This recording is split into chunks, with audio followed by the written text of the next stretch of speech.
हुआ है कि एक श्रावण में 5 सोमवार आ गए हैं।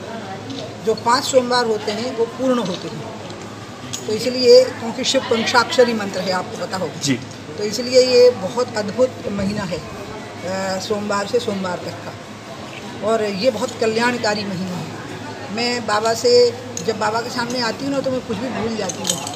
मैं बताऊँ, जैसे बेटियाँ ना बाप के सीने से जब लग जाती हैं तो उन्हें कुछ याद नहीं रहता है। यही याद रहता है कि हमारे बाप हमारे लिए सब कुछ हो, हमारे लिए हमारा अपने आप करेंगे, हम क्या उनको बताएं। तो मेरे से कुछ बोलते ही नहीं बनता, सच्ची बात तो ये है। लेकिन मैं हमेशा कभी बोले मुझे कि बोल दो, वही जब पूछेंगे तो मैं कहूँगी कि मेरे जीवन का एक भी पल व्यर्थ नहीं जाना चाहिए। बाकी मैं यहाँ से ज़रूर कल्याण की कामना करूँगी कि कोरोना ना सिर्फ भारत की धरती से, दुनिया की धरती से गायब हो, क्योंकि इसने समाज में बहुत दहशत और तनाव पैदा कर दिया है। लोगों के जीवन की प्रसन्नता चली गई है।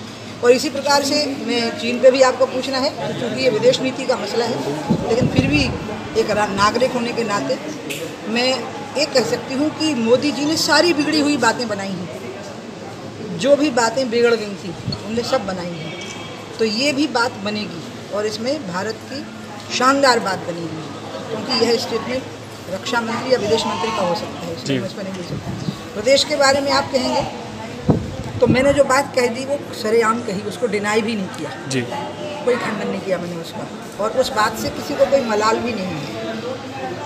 और जो परिस्थितियाँ थी मध्य प्रदेश की, उसमें कांग्रेस की सरकार थी ही नहीं, अस्तित्व खो चुकी थी और कमलनाथ जी पूरी तरह से असहाय हो चुके थे अपने ही विधायकों के हाथों में और अपनी ही पार्टी के नेताओं के हाथों में।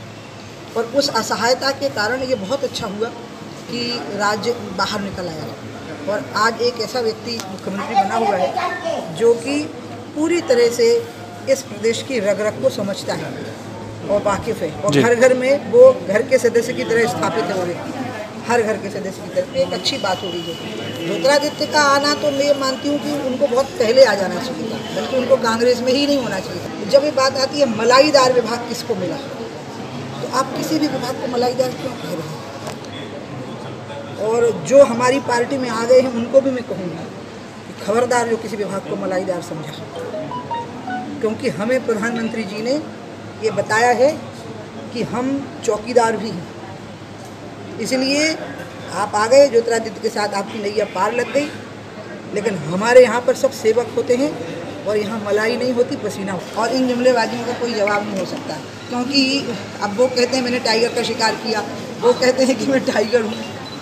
मेरे को समझ में नहीं आ रहा है, क्योंकि मैंने तो राघवगढ़ के शेर को ट्रंकुलाइजर की ऐसी गोली चलाई 2003 में कि वो बेचारे वहीं पिछड़े में ही रह गए, निकल ही नहीं पाए, बेसुध ही रह गए वो। इसलिए मैं तो शिकार नहीं करती हूँ ना, और मैं तो दुर्गा की बेटी हूँ, दुर्गा तो शेर की सवारी करती है। ठीक है।